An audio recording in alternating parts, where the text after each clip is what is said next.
এখানে সবাই মিলে আমাদের মন্ত্রী হইতে হবে, সবাই মিলে আমাদের সংসদে এমপি থাকতে হবে।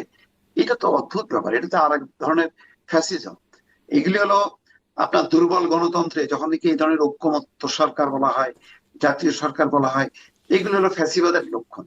তো বাংলাদেশে একটা সত্যিকারের বিরোধী দল দরকার, সত্যিকারের একটা সরকারি দল দরকার, অর্থাৎ পার্লামেন্ট, একটা কার্যকর পার্লামেন্ট যদি গঠন হয়, এটাই হচ্ছে মানে এক ধরনের ভালো সরকার, ভালো জি, গভর্নমেন্ট। জনাব মোস্তফা, আপনি বলছিলেন যে বিএনপি এখন এই বিষয়ে কিছু বলে নাই বা তাদের আসলে হ্যাঁ, সঠিক তার আছে মানে কিনা। জামাতে বিএনপিও তো রেইনবো সরকারের কথা বলেছিল, জাতীয় সরকারের কথা বলেছিল, সেটি যে আন্দোলনের সময় তারা যখন আন্দোলন করছিল, মানে না, তারাও তো এটা বলেছিল। না, তারা বলেছে তারা যাদের সাথে নিয়ে আন্দোলন করছে, যে এই দলগুলো, সেখানে তো জামাত ইসলাম ছিল না, সেখানে জামাত ইসলাম ছিল না। কিন্তু জামাত ইসলামও যখন বলছে তখন আমি ভাবছিলাম যে তারা 8 দলীয় জোট যখন ক্ষমতা যাবে ওইটাই জাতীয় সরকার বলে প্রচার করবে।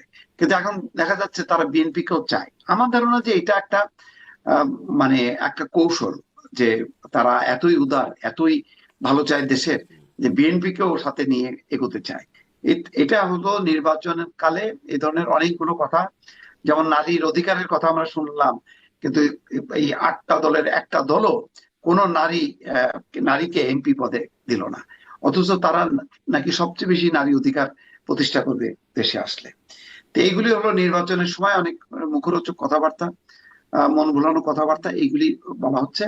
তো এই জাতীয় সরকার, আমার মনে হয় যে যেভাবে প্রস্তাবটা দিয়েছেন, সেটা যদি আক্ষরিক অর্থে হয়, আমি মনে করি এটা একটা বিপজ্জনক সরকার হবে। এটা কোনো জাতীয় সরকার হবে না। জাতীয় সরকার দরকার নেই। প্রত্যেকটা পার্লামেন্টের সরকারি বিরোধী দল যার যার অবস্থান থেকে দায়িত্বের সাথে দায়িত্ব পালন করলেই সেটি হবে দায়িত্বশীল সরকার।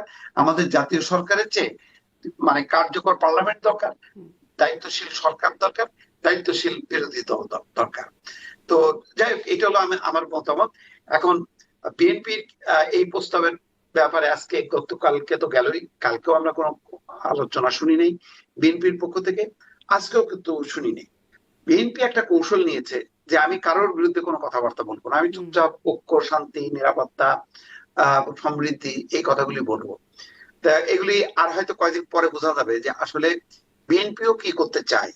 বিএনপি অপোজিশনকে মোকাবেলা করার ক্ষেত্রে এই যে নানা রকম কথাবার্তা বলছে তারা, যে বিএনপি ফ্যাসিবাদের দোসর, বিএনপি হচ্ছে চাঁদাবাজ, দুর্নীতিবাজ, তাহলে তাদেরকে নিয়ে আবার জাতীয় সরকার হয় কিভাবে? এটা তো মিললো না। কয়েকদিন আগে যে মানে এই তো মাত্র কয়েকদিন আগে, 1 বছর ধরে তো এই প্রচারিত আমরা শুনলাম যে ওই আওয়ামী লীগও যা, বিএনপিও তাই, আওয়ামী লীগও দুর্নীতিবাজ, এরাও তাই, আওয়ামী লীগও স্বৈর শাসন কায়েম করে, এরাও কায়েম, আবার এদেরকে নিয়ে আবার জাতীয় সরকার হচ্ছে। এমনি অদ্ভুত কথাবার্তা, মানে এরকম এত অদ্ভুত সহবিরোধী। রাজনীতিতে তো এরকম অদ্ভুত ব্যাপার কি আসলে নতুন? কারণ মানে বিএনপিও বলে জামাত হচ্ছে রাজাকার বা স্বাধীনতা বিরোধী, তাদের সাথে জোটে থাকার সময় কোনো সমস্যা ছিল না। মানে এটা তো একটা অদ্ভুত ব্যাপার। হ্যাঁ, হ্যাঁ, জোট হয়ে হ্যাঁ, গেলে এই সব এই ভ্যালিড হয়ে যায়। অবস্থানগুলো অস্পষ্ট, রাইট, সঠিক, যে এই অবস্থানগুলো স্পষ্ট। বিএনপিরও আসলে একটা স্টেটমেন্ট দেওয়া উচিত জামাতের ব্যাপারে, যে তাহলে তারা যে জামাতকে নিয়ে এতদিন ঘর করলো, বা তারা একসাথে আন্দোলন করলো, নির্বাচন করলো, সরকার করলো, এটা কি ভুল ছিল নাকি সঠিক ছিল? এটা ব্যাপারে জামাতেরও একটা ক্লিয়ার কাট পলিটিক্স এর একটা মোরাল একটা অবস্থানটা তুলে ধরা দরকার। তা না হলে কিন্তু মানুষ আস্থা পাবে না, মনে করবে যে রাজনীতি মানেই হচ্ছে ভণ্ডামি, রাজনীতি মানেই হচ্ছে মুখে যা বলা হয় কাজে তা করা হয় না। তো এইভাবে চলছে, ছল চাতুরি চলছে। এখন দেখা যায় এই ছল চাতুরির মধ্যে যারা ইসলামের নাম ব্যবহার করে রাজনীতি করতেছে, এখন দেখা যাচ্ছে তাদের মাত্রাটা আরো বেশি। তো জি, এটা তো আবার আরেকটা ধর্মীয় মূল্যবোধের সাথে আবার মিললো না।